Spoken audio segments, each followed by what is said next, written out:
Section 2.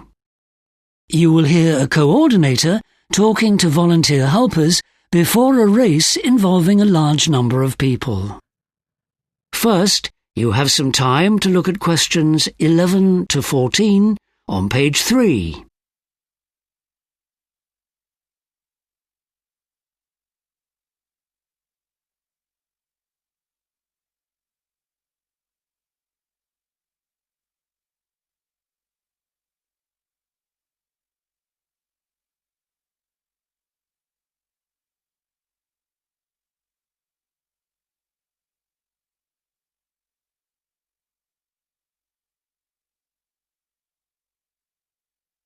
Now listen carefully and answer questions 11 to 14. Thank you for all volunteering to help us with the Bridge to Brisbane Fun Run. The purpose of this meeting is to give you some information about your duties on race day. Some of you are asking about where you can park on the day. Unfortunately, some of the usual places, down by the river for example, will be out of bounds because we'll need extra space for emergency vehicles. Probably the best option is the Jack Gray Sports Field in Barker Street. Although the closest parking lot is the Metro shopping complex, I would advise you not to park there as they tend to tow away people who aren't customers. At the start line, most of you will be checking that runners have the necessary gear, especially their electronic timing chip, the race number and the identity wristband. Make sure that the number is attached to the front of the running shirt or singlet, not the back. The timing chip, which records the runner's time, needs to be clipped onto one of their shoes and check that they are wearing their wristband. Some of you will be responsible for organising the starting groups. It's very important that runners start in a particular order. There is a system of colour codes. The red group are walkers and people with baby strollers. The purple group are runners that expect to finish in at less than 1 hour, and the yellow group are our elite athletes.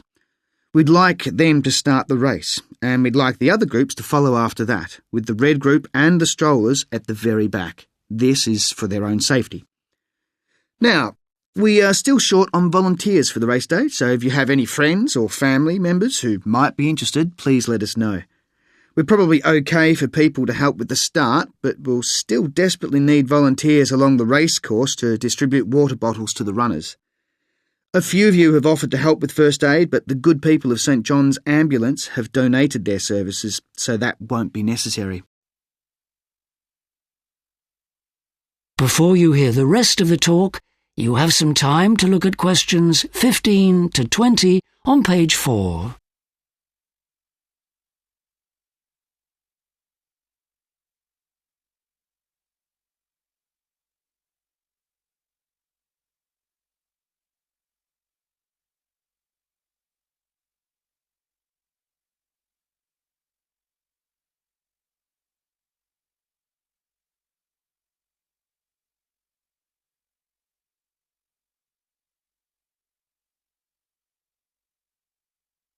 Now listen and answer questions 15 to 20. Now I'll show you the layout of the race village, which is where the race ends. Can you all see the map? If you look at the bottom right-hand side, you'll see where the runners enter the village, next to the corporate catering section. As you continue along the course, you'll see the stage on your right. That's where the winners will receive their medals. Now, can you all see the finish line near the centre? After they finish the race, the runners can take one of two paths, it doesn't matter which one, to get their finishers' T-shirts from the T-shirt stand at the end of those paths. Many of you will be stationed there at the end of the race. After they finish, the runners will also want their belongings, and all bags are kept in the building on Bowen Road. It's quite close to the exit, in the top left-hand corner of your map. Now, some of you will have an important role, working in the information centre. That's the building in the centre of the map, not far from the finish line. It's just below it on your map. And one other thing, can you all please remind the runners to enter in the prize draw for the new car? The entry box is between the shade tents and the corporate catering buildings. Okay, let's see now. What else do I need to point out? Yes, the runners are always thirsty. And the main water station in the village is just beside the third exit through to Gregory Terrace. Can you see it there to the left of the corporate catering area? So everyone, please direct the race finishers there to get their free bottled water. That is the end of section 2. You now have half a minute to check your answers.